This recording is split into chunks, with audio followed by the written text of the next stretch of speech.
Alright, Filipino reaction. Okay, reaction video tayo mga kaibigan dito sa nagte-trending dito sa abroad ngayon. Na itong idol ng masa na si Maris Racal at Rico Blanco ay totoo nga na hiwalay na. Akala ko fake news lang, yung pala ay real na real. Ito na mga kaibigan ang viral ngayon dito sa Amerika. Naghiwalay na ang celebrity couple na sina Maris Racal at Rico Blanco. Ayan mga kaibigan, narinig natin na hiwalay na. Ang kanilang naging breakup ibinahagi mismo ni Maris sa isang press con. Nasa frontline ng balitang yan si MJ Marfori. Like, fantasy ko yun. Nakangiti pa at nakakatawa si Maris Racal sa special press con ng Star Magic para sa kanya. Pero nang tanungin na siya kung ready na ba siya mag-settle down sa kanyang long-time boyfriend na si Rico Blanco, si Maris hindi na napigilang mapaiyak. Nako, ay umiyak. Mahal pa niya. I'm so scared. Scary? Bakit scary? I'm really scared. Ay, scary. Dami kasing tanong about him and I'm tired of smiling. Ganon. Hanggang sa... But yeah, Rico and I are over. Ay, ganon. Over. Ibig sabihin, ang real love, real love nyo dati noon na pangako sa isa't isa na kayo lang ang magmamahalan ay wala na. Zero na. Close na. Ganon. Sabi mo dati kay Rico Blanco, forever na kayo magmamahalan. Ayan ang pangako mo sa kanya eh. Ngayon parang lumabas na sa ilong. Talaga. Wow. Wow na wow. Pero good news ito mga kaibigan sa ibang may gusto dito kay Maris Racal dahil nga may chance pa, okay? Para sa kanya na pwede siyang ligawan mga kaibigan dahil single na. Siyempre pag single na ang tao, malaya na. Pwede nang ligawan ng mga may crush sa kanya. Okay?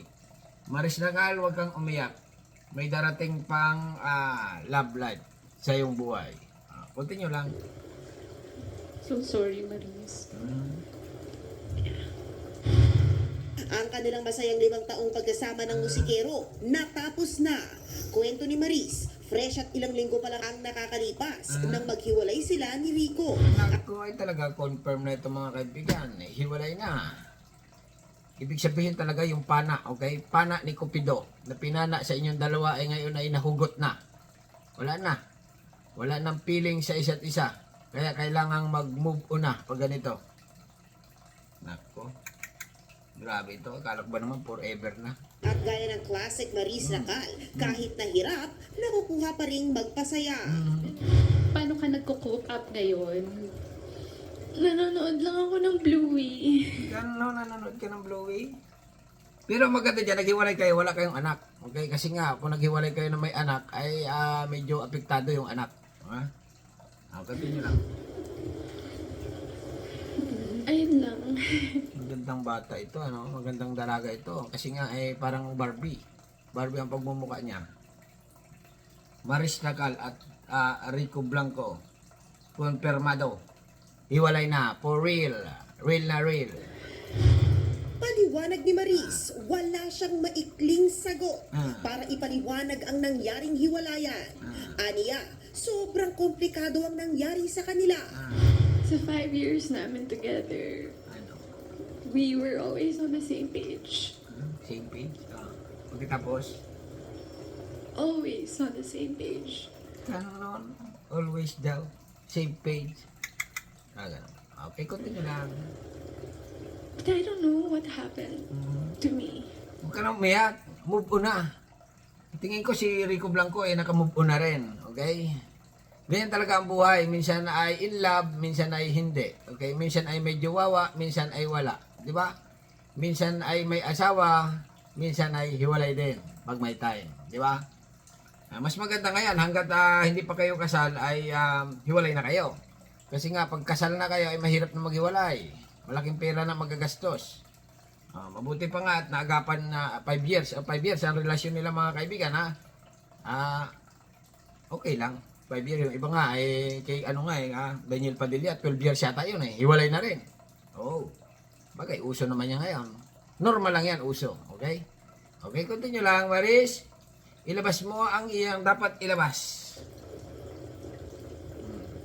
maybe I turn to the next page. Ibig sabihin nito, next page, yung panibagong kabanata ng kanyang buhay. Okay? Saw a new perspective. Sinubukan naman nilang mag-usap, pero pag-amin ni Maris, hindi naging madali ito para sa kanilang dalawa. Ang pagkalab ko yata, parang matanda na itong si Rico Blanco dito kay Maris Lacar ng 14 years yata o 15 years. Pero tinanggap siya ni Pero tinanggap siya ni Maris Lacar. Kahit ganun ang edad nila dalawa, ay walang problema. Before, long time ago. Pero ngayon siguro ay talagang baka mababaero ito si Rico Blanco na ito kaya sila naghiwalay. Ganon baka babae ang involved dito. Or baka naman lalaki. Hindi na natin alam. Diba? Mahirap na magsalita. Okay, continue lang. It was a very difficult talk. Because I love him so much. Baka naman ikaw na paghiwalay, naaway mo lang siya lagi. Kaya naghiwalay kayo. May ganong pangyayari mga kaibigan kasi pag ang babae ay sobrang legale ka, may ganon Yung hindi pa kayo mag-asawa, so pina-under ka na, laban mo itong damit ko. Ganon, hugas ka pinggan, linis ka bahay, plancha ka damit ko. Siyempre, yung lalaki na puno na. Ganon ganon, hindi pa naman tayo mag-asawa. Umutos ka na ng ubutos, araw-araw na, sobrang legalig mo, iwalay na tayo. Ngayon, nagsisisi ka, ganon, ganyan. Okay? Possible lang. Okay? Possible lang na maging ganon. Or possible naman si Rico Blanco dito ay ng babae. Kaya ito naghiwalay. Ganon. Ano ba si Rico Blanco? Pumunta ng mall. Okay, may business to, alam ko Tapos business, may nakilalang magandang babae, mas maganda sa kanya. Nakita ni Maris Lacar. Nagselos. Sabi ni Rico Blanco, ay ano lang yun, customer lang yun, friends ko lang. Makalipas na mga araw. Nakita na naman ito, nahuli, ganyan. Possible na gano'n nangyari, nahuli na naman. Nag-uusap na naman kayo nung babae na customer mo, magkahawag ang kamay bago may pagganong-ganong pang nalalaman. Hiwalay na tayo. Gano'n. Ganun yan ang ng naghiwalay.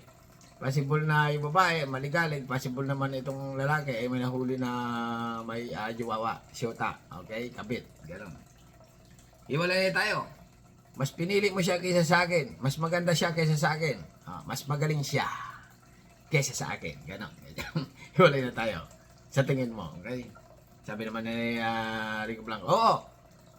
Tama ka. Yan sinabi mo. Mas magaling siya kaysa sa'yo. Di ba? Continue lang. I love him and he loves me. And Balik niyo pa palang isa't isa ano pa yan? Pwede pa siguro. May second chance pa.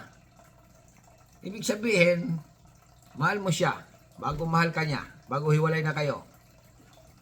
Okay, continue lang. but I have so many questions about my life. Ay, ganon. Ibig sabihin marami kang tanong sa iyong, tingnan mo ito mga kaibigan. But I have so many questions about my life. Ibig sabihin, naghahanap ka pa pag ganyan. Mahal mo siya, mahal ka niya, tapos naghiwalay kayo. Ibig sabihin, may kulang sa iyo. Ibig sabihin, parang ayaw mo pa sa kanya. Okay? Kasi nga siguro yung iniisip mo yung gap ng inyong age. Matanda na si Rico Blanco. Siguro iniedad mo naisip mo pag edad mo na 50 si Rico Blanco ay mga 70 na. 60, 65 o ganyan. Kasi 15 years old ang Mas lamang, mas madali, ganyan. Kaya naghanap ka ng mas bata-bata, ganun ba? Ayan Mahirap man. And he loves me. And but I have so many questions about my life. Marami kang siyang tanong sa kanyang sarili. Bakit? Ganito, ganyan. Ibig sabihin dito, common sense lang ito. May hinahanap pa siyang mga bagay-bagay na magpapatibok sa kanyang puso, sa isipan. May mga tanong siya, ganon. Na bakit ganito, pwede naman ganyan. Di ba? Mahirap man. Naging maayos naman ang kanilang hiwalayan. It was so difficult. But it was a very polite separation.